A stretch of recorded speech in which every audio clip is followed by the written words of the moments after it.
आप सभी का इस क्लास में स्वागत है। इस क्लास में यूपी ट्रिपल एसएससी पेट एग्जाम के लिए रीजनिंग के कुछ बहुत ही महत्वपूर्ण और बहुत शानदार क्वेश्चन को लाया गया है।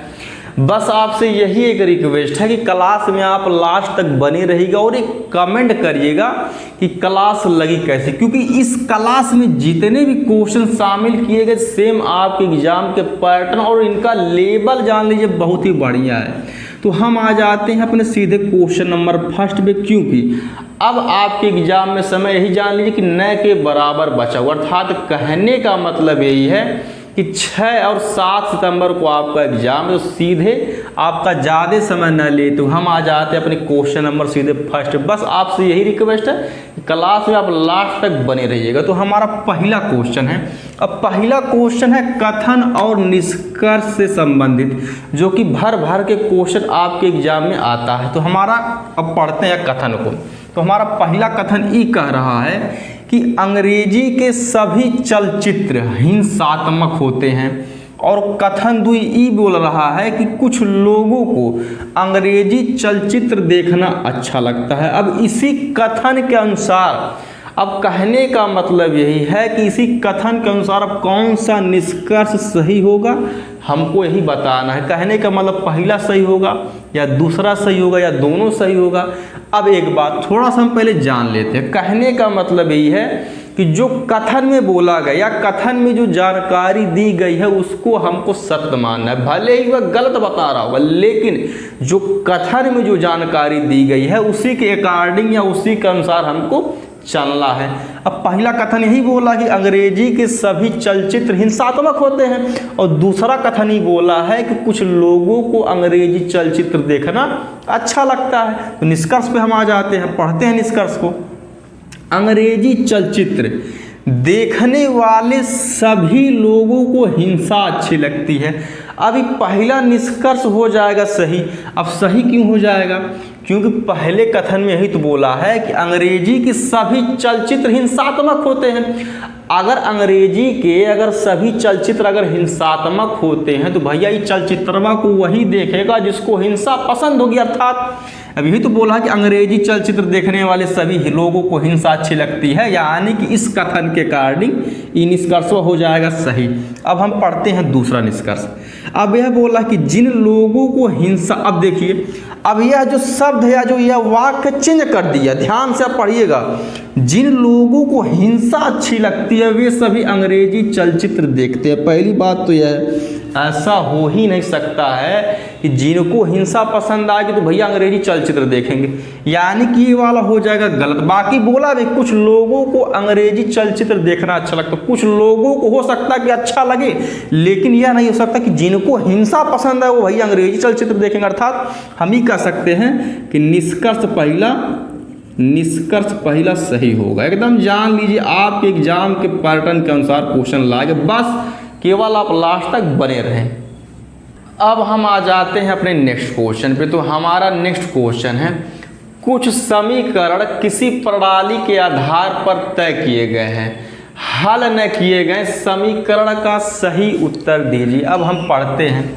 अब यहाँ पे दिया है 2 × 3 × 7 बराबर 4 9 4 9। उसके बाद 5 × 9 × 4 बराबर 2 5 8 1 1 6, और 4 × 6 × 8 बराबर हमको बताना। अर्थात कहने का मतलब है यहाँ पे जो नियम लगा है, यहाँ पे जो नियम लगा वही सेम नियम यहाँ पे होना चाहिए। अब हम ध्यान से अगर हम देखेंगे, अगर जैसे यहाँ पे लिखा है 2 × 3 × 7, तो कहने का मतलब यही है। अगर ध्यान से अगर हम इन संख्याओं को अगर हम देखते हैं, ये 2 का स्क्वायर है, ये 3 का स्क्वायर है, 7 का स्क्वायर है, उसी प्रकार से ये भी स्क्वायर देख ही सकते हैं। तो कहने का मतलब दिमाग हम दौड़ाते हैं। जैसे यहाँ पे लिखा है 2, अब 2 का स्क्वायर होता है 4, तो 4 लिखा गया है, और यहाँ पे लिखा गया है 3, और 3 का स्क्वायर 9 होता है तो 9 लिखा गया है, और यहाँ पे लिखा गया 7, तो 7 का स्क्वायर होता है 49, तो 49 लिखा गया है।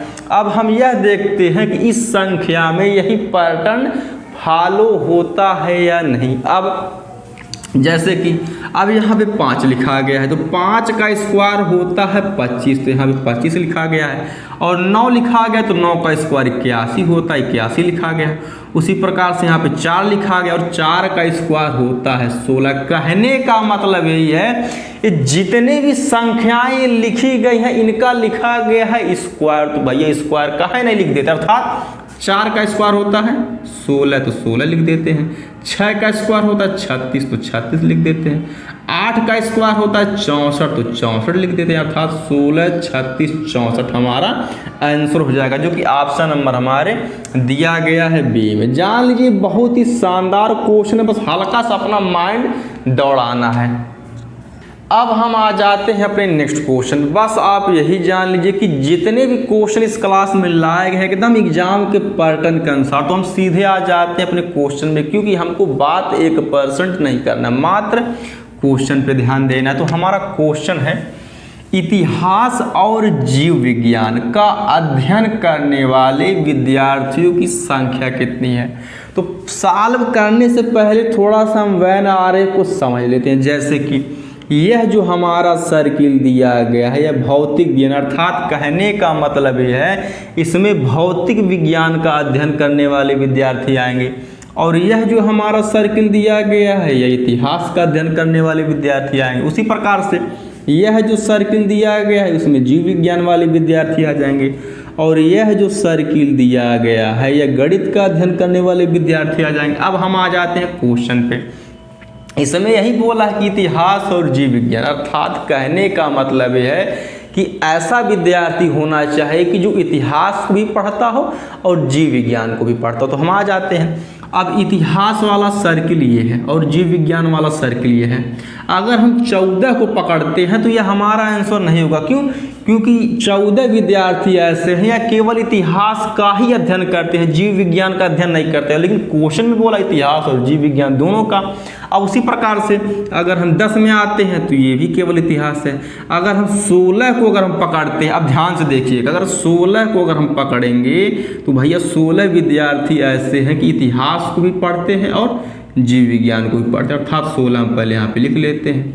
अब एक बात, अब अगर ध्यान से देखेंगे ये जो 4 दिया गया है ये 4 विद्यार्थी ऐसे हैं, ये जीव विज्ञान वाले सर्किल में भी हैं और इतिहास वाले सर्किल में भी। लेकिन यही 4 विद्यार्थी गणित वाले सर्किल में भी हैं, भौतिक विज्ञान वाले सर्किल में भी हैं।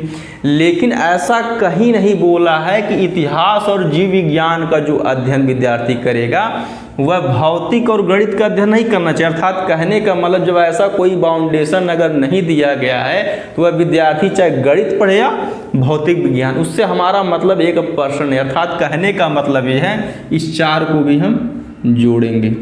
अब अगर 8 को पकड़ते हैं तो 8 केवल जीव विज्ञान वाले में। अर्थात कहने का मतलब यही है कि 20 विद्यार्थी ऐसे हैं जो इतिहास और जीव विज्ञान दोनों पढ़ते हैं, जो कि ऑप्शन नंबर हमारे सी में दिया गया है। अब यहाँ पे 16 भी दिया गया और जो भी अगर 16 टिक कर जाएगा, अगर आगे नहीं इसको ध्यान से पढ़ेगा तो गलत हो जाएगा, यानी कि इसका आंसर हो जाएगा ऑप्शन नंबर सी जो कि 20 है।